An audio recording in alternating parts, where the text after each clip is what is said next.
আপনার সকল গুনাহ খাতা মহান রব্বুল আলামিন মাফ করে দিবেন এবং ক্ষতিগ্রস্ত থেকে মহান রব্বুল আলামিন আপনাকে হেফাজত করবেন। দর্শক, দোয়াটা হচ্ছে রব্বানা যালামনা আনফুসানা ওয়া ইল্লাম তাগফির লানা ওয়া তারহামনা লানাকুনান্না মিনাল খাসিরিন। দর্শক, অবশ্যই আপনারা এই দোয়াটা পাঠ করবেন। আপনারা অনেকে আছেন আরবি উচ্চারণ দেখে দেখে পড়তে পারেন না, এখানে বাংলা উচ্চারণ দেওয়া আছে। অবশ্যই আপনারা এই দোয়াটি 5 ওয়াক্ত নামাজের পর অথবা পবিত্র ফজরের নামাজের পরে মুনাজাত ধরে এই দোয়াটা পড়ার চেষ্টা করবেন। অতঃপর এই দোয়াটা যদি পড়েন, জাহান্নামের আগুন মহান রব্বুল আলামিন আপনার জন্য হারাম করে দিবেন। সুবহানাল্লাহ। দুনিয়াতে কল্যাণ পাবেন এবং আখিরাতে মহান রব্বুল আলামিন আপনাকে কল্যাণ দান করবেন। দর্শক, দোয়াটা হচ্ছে রব্বানা আতিনা ফিদ দুনিয়া হাসানাতাও ওয়া ফিল আখিরা হাসানাতাও ওয়া কিনা আযাবান নার। অবশ্যই আপনারা জাহান্নাম থেকে মুক্তি পাওয়ার জন্য মুনাজাত ধরে এই দোয়াটা পড়ার চেষ্টা করবেন। অতঃপর এই দোয়াটা আপনি যদি পড়েন, মহান রব্বুল আলামিন তিনি আপনার তওবাকে কবুল করবেন। দর্শক, আমরা কিন্তু আমাদের এই জীবনে জেনে না বুঝে শয়তানের ওয়াসওয়াসার মধ্যে পড়ে আমরা অনেক গুনাহ করেছি। দর্শক, আমার একটা ঘটনা মনে পড়ে গেছে। একজন ব্যক্তি, বুখারী শরীফের বর্ণনা, একজন ব্যক্তি সে 99টা খুন করছে।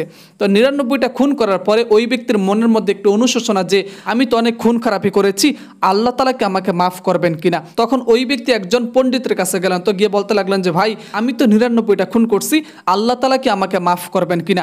তখন ওই পণ্ডিত বললেন যে না, তোমার মতন নাফরমান, তোমার মতন খারাপ নিকৃষ্ট মানুষকে আল্লাহ তাআলা কখনোই মাফ করবেন না। তখন ওই ব্যক্তির রাগের মাথায় ওই ব্যক্তিকে হত্যা করে ফেলে। মোট কয়টা?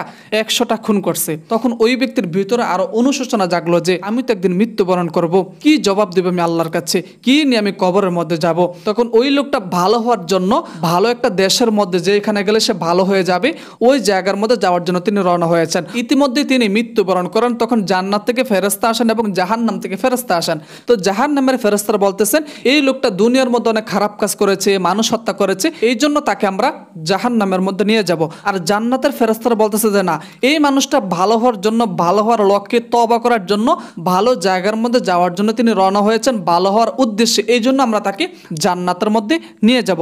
দর্শক, যখন ফেরেশতারা রাস্তা মাপলেন, দেখা গেল যে এই মানুষটা ভালো রাস্তার মধ্যে যাওয়ার জন্য আর অল্পটু আছে। তখন ফেরেশতারা এই ব্যক্তিকে জান্নাতের মধ্যে নিয়ে যায়। তার মানে কি বুঝলাম, যে তওবা যদি আপনি খাঁটি মনে যদি করেন, অবশ্যই মহান রব্বুল আলামিন তিনি আপনাকে মাফ করবেন। রব্বানা তাকাব্বাল মিন্না ইন্নাকা আনতাস সামিউল আলিম ওয়া তুব আলাইনা ইন্নাকা আনতাত তাওয়াবুর রহিম। দর্শক, এখানে বাংলা উচ্চারণ দেওয়া আছে।